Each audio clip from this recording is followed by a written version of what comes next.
Assalamualaikum warahmatullahi wabarakatuh. Perkenalkan, saya Aisutyani, mahasiswa IKIP Siliwangi, jurusan PGSD non-reguler angkatan 2022 dengan NIM 220600195. Let's go! Yuk lihat aku tutorial bagaimana cara membuat modul ajar pada kurikulum Merdeka. Sebelum kita masuk kepada tutorial pembelajaran pembuatan modul ajar kurikulum Merdeka, kita simak terlebih dahulu langkah-langkah apa saja sih yang harus kita siapkan untuk pembuatan modul ajar. Ini dia langkah-langkah pembuatan modul ajar pada kurikulum Merdeka. Yang pertama kita buat yaitu sampul. Yang pertama informasi umum, ada kompetensi inti, dan yang ketiga lampiran. Kita bahas satu persatu. Di dalam informasi umum terdiri dari identitas modul. Kompetensi awal. Kompetensi awal itu adalah capaian pembelajaran yang nantinya akan kita ambil dari BSKAP tahun 2024 sesuai dengan rujukan kurikulum Merdeka. Kemudian profil pelajar Pancasila terdiri dari 6 dimensi yang bisa kita sematkan di dalam modul ajar. Ada sarana dan prasarana atau alat dan bahan, biasanya kita ambil dari media, sumber belajar, dan alat-alat yang nantinya untuk praktek pembelajaran. Ada target peserta didik, baik peserta didik reguler maupun peserta didik berkebutuhan khusus. Ada model pembelajaran bisa tatap muka, baik daring. Saya buat di sini untuk model pembelajaran tatap muka. Kompetensi inti, ada tujuan pembelajaran atau TP yang dibuat dari CP atau turunan dari CP. Nah, ada capaian pembelajaran, pemahaman bermakna, pertanyaan pemantik, kegiatan pembelajaran. Kegiatan pembelajaran tersusun atas 3 kegiatan. Yang pertama, pembukaan atau kegiatan pembuka, lanjut kegiatan inti, dan kegiatan penutup. Adapun asesmen atau penilaian terdiri dari asesmen diagnostik, formatif, dan sumatif. Untuk asesmen diagnostik yaitu penilaian awal sebelum pembelajaran. Untuk asesmen formatif yaitu penilaian ketika pembelajaran berlangsung. Dan ada asesmen sumatif yaitu penilaian di akhir pembelajaran. Kegiatan remedial dan pengayaan. Adapun refleksi guru antara lain refleksi peserta didik dan guru itu sendiri. Yang ketiga, lampiran. Lampiran terdiri dari penilaian, lembar kerja peserta didik, dan glosarium serta daftar pustaka. Seperti itu langkah-langkah untuk pembuatan modul ajar kurikulum Merdeka. Nah, kita praktekkan cara pembuatan modul ajar kurikulum Merdeka. Langkah pertama yang saya buat yaitu pembuatan sampul. Pembuatan sampul saya buat semenarik mungkin agar saya mengajar dengan penuh semangat.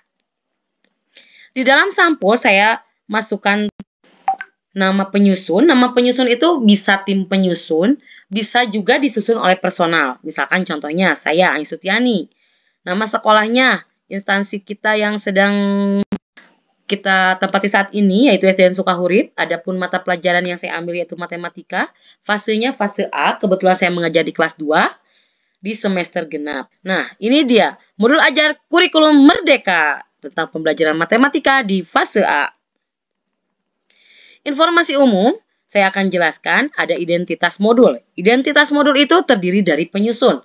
Penyusun itu adalah nama pengampu yang nantinya akan mengajarkan pembelajaran di dalam modul ajar ini. Lanjut, ada instansi. Instansi itu adalah nama satuan pendidikan yang kita tempati saat ini. Tahun penyusunan yaitu tahun ketika kita menyusun modul ajar. Jenjang sekolah yaitu sekolah dasar. Mata pelajaran yaitu matematika. Fase yang saya ambil yaitu fase A untuk kelas 2 di semester genap. Unit atau materinya yaitu tentang perkalian. Kemudian, alokasi waktu yang saya terapkan untuk modul ajar ini yaitu pertemuannya pertama 2 kali 35 menit. Di dalam informasi umum ada kompetensi awal. Kompetensi awal ini saya ambil dari BSKAP tahun 2024. Kompetensi awal seperti ini. Kemudian lanjut fase A berdasarkan elemen.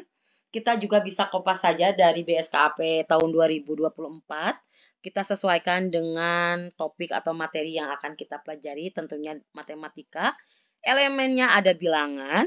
Di sini ada penjelasannya, yaitu penjelasan tentang bilangan pada pencapaian pembelajarannya. Kemudian ada aljabar, ada penjelasannya di sebelah sini. Ada pengukuran. Pengukuran ada penjelasannya juga sesuai dengan materi yang akan kita pelajari. Kemudian geometrinya ada pembahasannya. Dan analisis data dan peluang di sini juga ada penjelasannya. Sesuai dengan materi yang akan kita pelajari tentang perkalian. Kemudian ada profil pelajar Pancasila di mana P3 ini ada 6 dimensi, yaitu penilaian tentang sikap. Saya ambil semua 6 dimensinya. Sebetulnya tidak harus semua 6 dimensi dimasukkan ke dalam profil pelajar Pancasila. Kalian bisa memilih 4, 5, 3 sesuai dengan materi dan topik yang akan kita ambil. Ketika kita mengambil tentang beriman bertakwa kepada Tuhan Yang Maha Esa dan berakhlak mulia, kita harus menjelaskan di sebelah mana tentang beriman dan bertakwanya.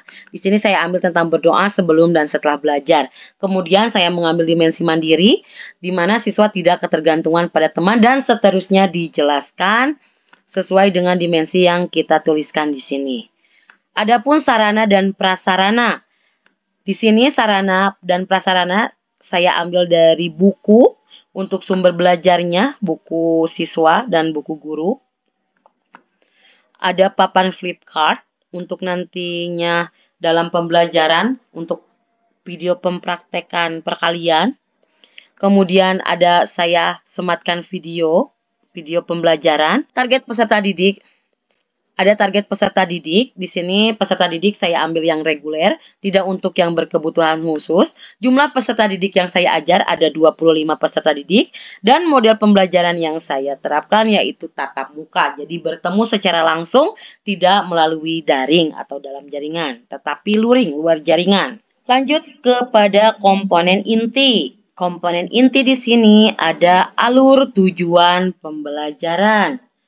Nah, alur tujuan pembelajaran adalah rangkaian tujuan pembelajaran yang tersusun secara sistematis dan logis di dalam fase yang saya ambil, yaitu fase A, secara utuh dan menurut urutan pembelajaran sejak awal hingga akhir di dalam sebuah pembelajaran.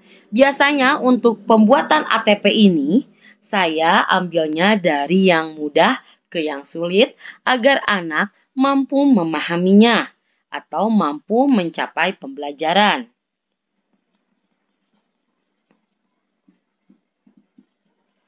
Di sini ada pemahaman bermakna. Pemahaman bermakna yaitu manfaat dari pembelajaran saat ini, di mana saya tuliskan untuk meningkatkan kemampuan siswa tentang menyatakan banyaknya semua benda, bisa dengan menggunakan benda-benda konkret maupun dalam gambar.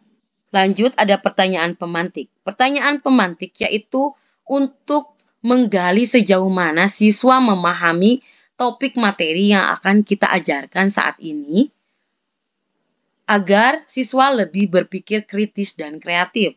Contohnya saya bertanya, bagaimana cara menjelaskan arti perkalian? Kemudian saya bertanya lagi, bagaimana ya cara menjumlahkan perkalian?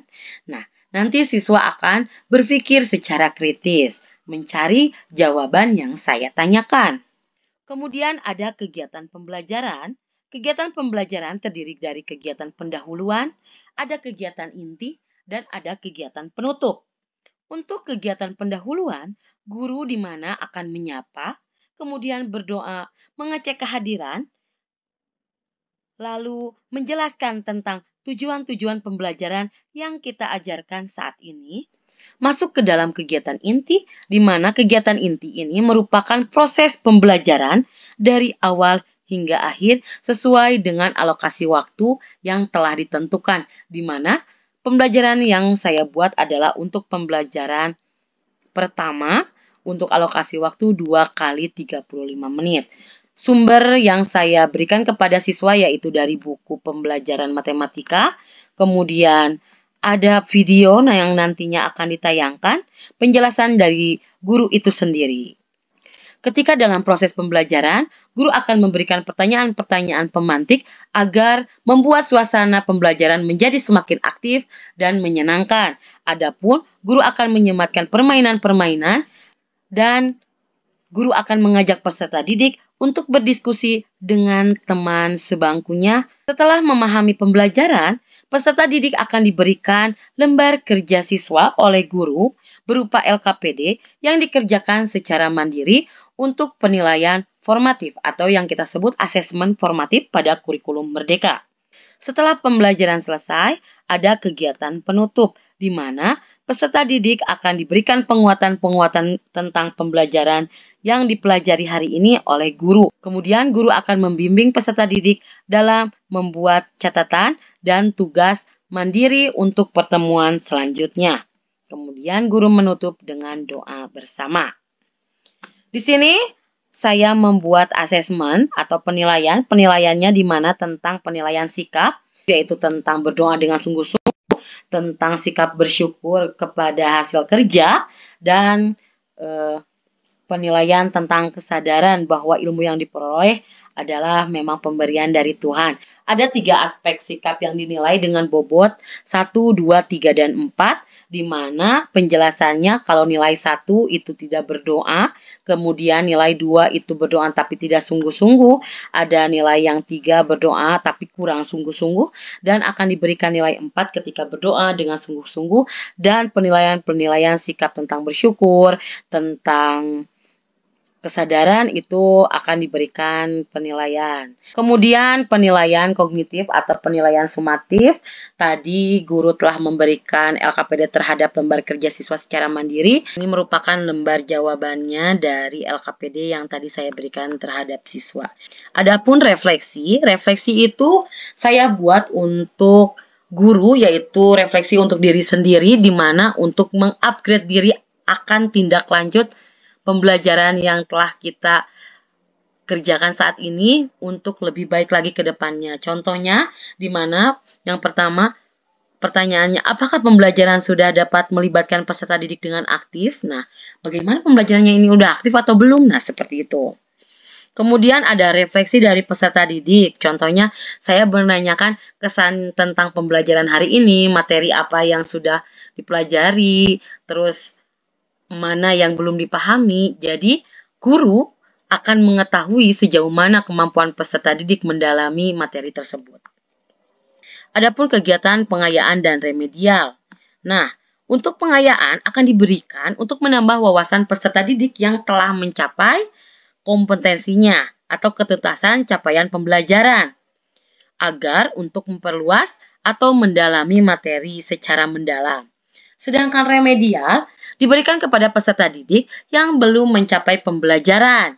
Saya juga sematkan di sini lembar kerja peserta didik LKPD yang akan dikerjakan secara mandiri tadi saat proses pembelajaran.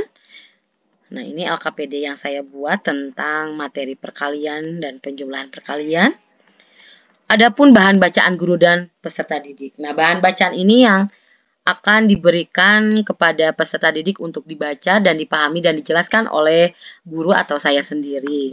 Adapun buku bacaannya untuk bacaan peserta didik dan bacaan guru.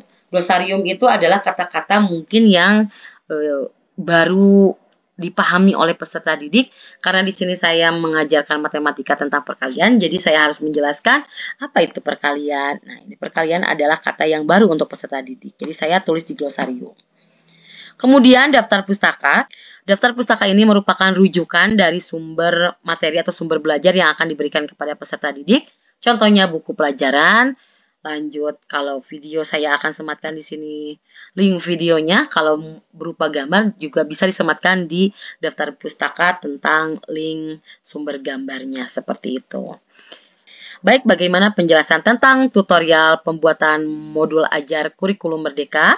Mudah-mudahan dengan saya membuat tutorial bagaimana pembuatan modul ajar ini dapat menambah wawasan bagi Anda semua atau rekan-rekan semua dalam pembuatan. Sekian dari saya undur diri. Wabillahi taufik wal hidayah. Wassalamualaikum warahmatullahi wabarakatuh. Bye-bye. Salam semangat. Bye-bye.